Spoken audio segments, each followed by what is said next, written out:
What is going on, everybody? Welcome back to another unboxing, review, testing video here with yours truly, CST Gaming, and everything related to flight simulation.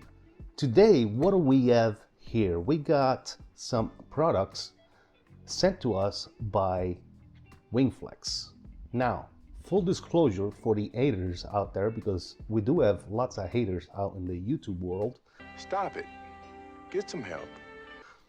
Yes, Wingflex did send me this product free of charge. However, that does not mean that I am a sponsor, neither paid by Wingflex. And all opinions and review videos and everything that you see on this channel is solely my opinion, and my opinion only, non-biased in any way, shape, or form. Now, when it comes to Wingflex, we had the pleasure to meet Alan and his team, and we agreed to collaborate, and they also agreed to send us some of these products. Let us check them out and showcase them for you. So if you want to see what we got going on here, sit tight and enjoy the show. All right, looking at the website itself here for some prices, ladies and gentle people. The website is wingflexsim.com. As you can see here up top, again, wingflexsim.com. It's going to be linked in the description down below. As far as the products are concerned, we're going to head over to products and civil aircraft. And over here, we're going to be able to take a look at what we got in our hands today. We do have the A320 Combo Cube Bundle offer, which right now on pre-order stage, it is $549 US dollars. A regular price of looks like $597. So what do you get with this package? When you go in, you get your left EFIS, you get your FCU, and you get your right RMP. Again, you can read a lot more about how these things are built and how they function. Right now, like I said, you can pre-order here for $549, the whole bundle. You also have the choice of buying this individually, which individually they'll cost $200 a piece. So your EFIS will be $200, your FCU will be $200, and your actual RMP will be $200 as well. So total $600 buys $549 here for the pre-order bundle special price. All right, let's try this again, guys. I've had to record this thing like 3 times, but first and foremost, we're gonna go ahead and unbox the A320 FCU Cube. I've already unboxed this thing 3 times because my camera keeps on messing up with me. But first thing in there is gonna be your quick installation guide right out of the box. In this little box to the side, you're gonna find all the hardware you need, such as a little Allen wrench screwdriver,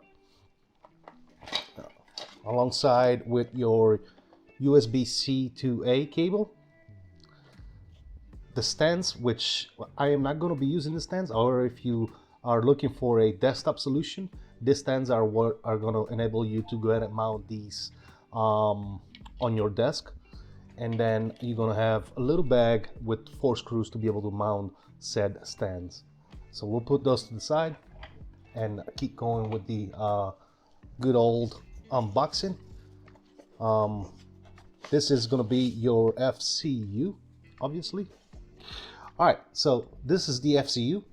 Again, you will see that the plastic on the screens is being removed already because I've had to re-record this. For some reason, the video got corrupt. So here I am recording this again. But yeah, full metal construction, very solid, very high quality stuff. I can't stress this enough. Looking at the back, you got the logo, Wingflex. It tells you where it is. And you have your USB-C hookup to be able to hook it up to your computer.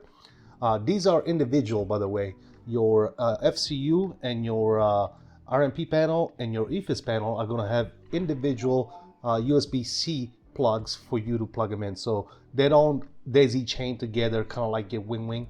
You need individual plugs for that. But very high quality. It feels really good to the touch. Again, metal case construction. Inside here, I got a chance to look at the FS Expo. The inside components are all high performance aluminum components, high quality type switches and knobs and stuff like that. As you can see on camera, I'm trying to display it as good as I can. Everything has a very, very positive feel and click to it whenever you spin these knobs. Absolutely fantastic. It feels amazing. The push action on the knobs itself is good, alongside with the pull. Everything feels really good. Your 1100 switch has a very positive feel and click to it. You got the buttons for the speed Mach, which are just momentary push buttons. One for the speed and Mach, one for your add track, and one for your to switch to metrics. Then you have your little button for the localizer, approach, expedite, and these 5 buttons, the 6 buttons I just mentioned, feel very different than your autopilot 1, autopilot 2, and auto throttle. These actually have a little clicking feel to it. These do not. They just push, which is just the nature of the type of switch that's in there. The other thing that you're going to find here at the bottom is the knobs to be able to adjust your backlighting density and your screen lighting density. So again, just like in the real airplane, you got those knobs here underneath. And I'm assuming they work once we plug it into the software, but we shall see about that. So again, very nice construction, feels very good. I can testify to the quality. It is built tough. It is all metal, and can't go wrong, man. It looks fantastic. I hope it works just as good as it looks. Now let's take a look at the rest of the components. We do have the EFIS itself, which we'll take a look at in a second. And again, we do have the box in there. I will not break it open. It's the same as the other. Inside this box, you're gonna have the stands. You're gonna have that screwdriver, Allen wrench type deal, and the screws as well to be able to mount your legs, your stands. And you also have your USB-A to USB-C cable in there as well. And we'll just go and take a look at what the EFIS looks like. Now, one thing that's differs from all the components that we already have in the flight simulation peripheral department is that this particular EFIS from Wingflex, in addition to your EFIS, you have your, let's call it glare shield, I guess, left glare shield, where I was talking about it before, where you have your master warning button, your master caution button, and you also have your chrono and your stake priority button as well.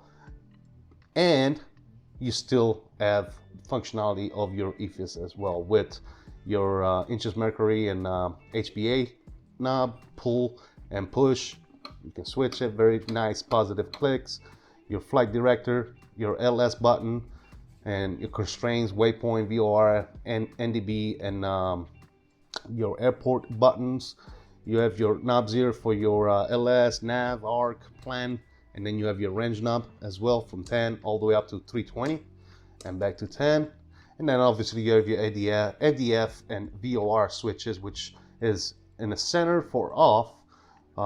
And then you gotta actually lift up the switch itself and go left to be able to go to ADF, lift up center, lift up and to the right to select VOR. So realistically, that's what you do in the real plane, and that's how this works as well. So this is your left EFIS. Again, very good, high quality stuff. You have your aluminum box here where all the insides and switches and so far is contained there, and each of these panels have a USB-C in the back for you to be able to plug them in and get them to function with the proprietary software that Wingflex has. And in addition to that, these do work with MobiFlight and 𝕬𝕗 and all that good nonsense. The one thing that I find very, very unique when it comes to Wingflex is the actual right EFIS. The right EFIS is not an actual right EFIS when it comes to Wingflex. It is an actual RMP panel. So as you can see right here, A320 RMP cube, which is part of the whole combo. I think this is very unique, and I think this is a very, very good thought by Wingflex. Instead of doing a right EFIS where most of us fly solo, so we don't have an FO, so there's no need to have a right EFIS. Instead of giving us a right EFIS that nobody's ever going to use, what they actually did for those, the desktop simmers out there, is they gave us an RMP panel. I think that's absolutely fantastic. So you have obviously all your buttons for your VHF1 to VHF3, your load button, HF1 and HF2, ATC, nav, VOR, again, all have a very good positive feel to it. GLS, ADF, BFO. You have a on and off switch over here.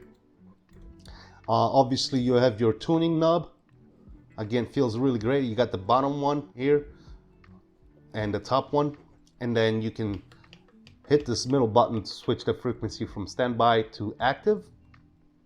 And on this side, as we were talking about it before, you have, you know, instead of the glider shield, you have like a little transponder panel, right? Where you can check your ATC messages. You can set standby, auto, or on for your transponder.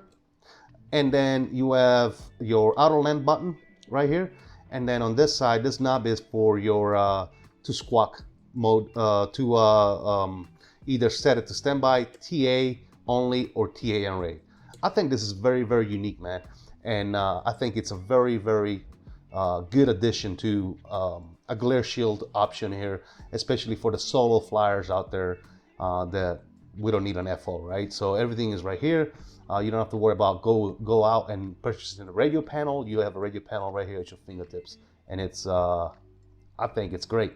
But yeah, again, same level of good quality construction here. Aluminum case, aluminum components. In the back, you're gonna have your USB-C. Again, these do not connect together. It is an individual USB-C to USB cable, so you're gonna need 3 different spots on your computer or your USB hub to be able to plug in the left EFIS, the FCU, and the RMP panel. All right, so what I have here is this quick disconnect clamp, I guess, if you want to call it that way, right? And I 3D printed myself this little platform here to be able to bolt my FCU and my EFIS to the side. And I bolted this onto this unit itself. And then what I'm gonna do is I'm actually just going to clamp it onto my rig. So I'm gonna show you how I'm doing that, and we'll go through the process here together. Now, the first thing I'm gonna mount here is my FCU. So I'm gonna put that flat on my desk here.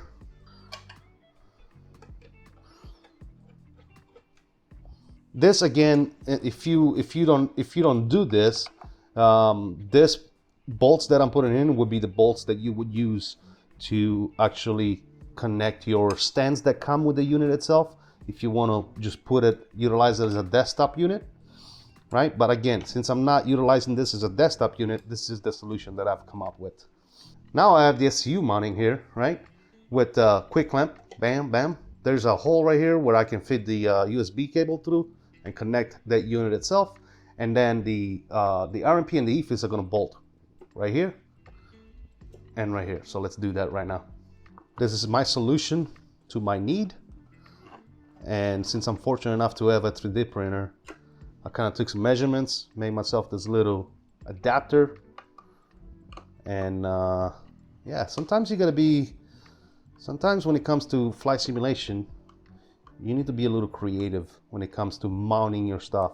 I have a lot of people ask, you know, hey, how'd you mount this? How'd you mount the side stick? How'd you mount the Bravo throttle quadrant? Gotta be a little creative, ladies and gentlemen. I have the whole thing mounted and ready to go here, and I'm gonna clamp it via this to my rig. Obviously, hook up the USB 1, 2, and 3, and then we'll check it out in the good old sim.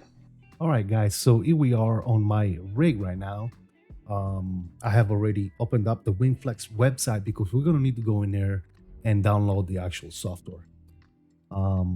First thing you're gonna want to do is go to support and go to bridge software. We're gonna go here, and we are going to download the actual bridge software itself. So we're gonna hit download. It's gonna download it here on the top right, as you can see. All right, once it is downloaded, we're gonna open up the download folder. There's a bridge software here. We're gonna go ahead and right click on it. I'm gonna run it as administrator and wait for it to pop up. There you go. I can close this window right here. Configure file installation successful. Please restart the game. Okay. All right, guys, we are in the Fenix A320 sitting in Will Rogers. As you can see, we got the panel showing right here. So let's go ahead and put power on the aircraft and see what we got going on here. We're gonna go battery 1, battery 2, external power. We're gonna arm everything, turn our seatbelts and signs on. Good. Crew supply cap. I'm gonna not align all these. And let's take a look at our actual panel here coming live. And there it is. EFIS is on. Again, you can adjust the backlighting here at the bottom. Perfect. There you go. Everything is 1-to-1 here with the blinking of the lights and everything. It's coming online. The only thing that's not on is my radio panel, and that's because we have the switch set to off down here. So if we simply pull on this and turn it on, there's a RMP. That's a radio frequency and everything. You can actually, we'll talk about that here in a second. But as you can see, everything is coming alive. Pretty damn cool, if I say so myself. Master caution light is illuminating just like it is in the plane. As you can see, we can actually press on this to reset it, just like that. Very nice. Pressing the chrono will start the chrono, as you noticed on the screen, and then reset it. We are in inches of mercury. We can go to HPA, just like that. We can set our altitude. Very, very cool. Obviously, pulling on this is going to set standard. Pushing on it is going to set the QNH itself. Again, same thing with the nav, LS, Rose VOR. We've got nav, arc, and plan. Same thing. The range, obviously, we're not aligned yet, so we're not seeing anything. But yeah, you got your ADF and VOR switches. Everything is working as advertised. Speed. Adding. You have your altitude. And obviously your vertical speed. As far as the radio is concerned, let's take a look at that real quick. There's a radio panel right here. Let's see here. We are on 122.8. Let's see if we want to switch frequency to, I don't know, 18. Who cares? 18635. Boom. There it is. Just like that. Just like magic. Just like magic, guys. Isn't that beautiful? And then if we go down here to our transponder panel, as you can see right there, obviously you can't set the actual number.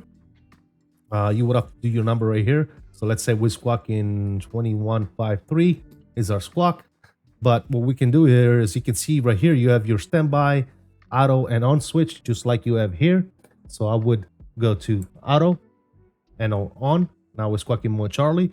And then once we're ready to, we can go from standby to either TA only or TA array. And you can see all this moving in the actual transponder panel, as you can see. All right, rotate. We got positive rate. Gear can go ahead and come up. We're going to go ahead and pull on the eddy knob. And we're going to give it to the autopilot just to kind of check these things out. Obviously, we are climbing. Let's do a up climb to 3,000 feet. Here comes 3,000 feet. Altimeter is good. Speed is good. We can manipulate our speed however we want. Let's do 250. Let's say I want to turn. Obviously, we're adding 177. We can either push for nav or pull. Obviously, we're not naving, so we strictly adding. So if we turn here, you can actually see the aircraft is going to turn just as well. Again, you can do 100s over here. You can set a different altitude by 100s, or you can do by thousands. So let's say we want to go up to 10,000 feet. I'm going to go ahead and pull on you, and it's going to start up climbing. As you can see on the PFD, we're starting to climb.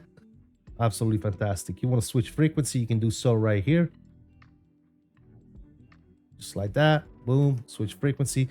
I like this. This is awesome. The fact that we have a radio panel right here at our fingertips is absolutely fantastic.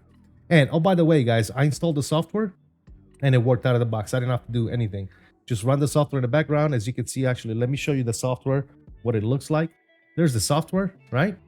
It recognizes that I'm flying Microsoft Flight Simulator, and the aircraft is a Fenix A320 American Airlines Silver Mica. It's got the tail number and it says 2024. I really like it. Really like it. We're going to be testing it out some more in the sim. We're going to be testing it out with some different aircraft. Again, this is the Fenix right here. And yeah, I like the size. The size is actually pretty good. It's not a one-to-one, but for a desktop solution and a rig solution where the room may be limited, I think this is a very cool option for sure. That's really all I got. Let me know what you guys think in the comment section down below. Do you like this type of videos? And also, what do you think about Wingflex? This is a good solution. Again, it's not as cheap as the Wing solution. However, understand that you get what you pay for. With Wingflex, I do believe, having tested and put hands on this particular units, that this is a better quality. I mean, you got your aluminum construction, even on the inside with aluminum switches, good quality stuff. Everything feels good, nothing to complain about. I mean, all the switches and knobs and buttons, they feel prime, they feel good quality, they feel great. So there's nothing to complain about there. Everything is there and everything works right out of the box. You connect your USB to your computer, you mount it, you either put it on your desktop or you mount it on your rig, and off you go, man. And like I said, one of my favorite parts about this particular unit by Wingflex is the fact that we now have a full RMP panel on the right side. That is absolutely fantastic. I can't stress that enough. Guys, the links for Wingflex are going to be in the description. Again, please let me know in the comment section, what do you think? Do you like this product? Do you think it's good?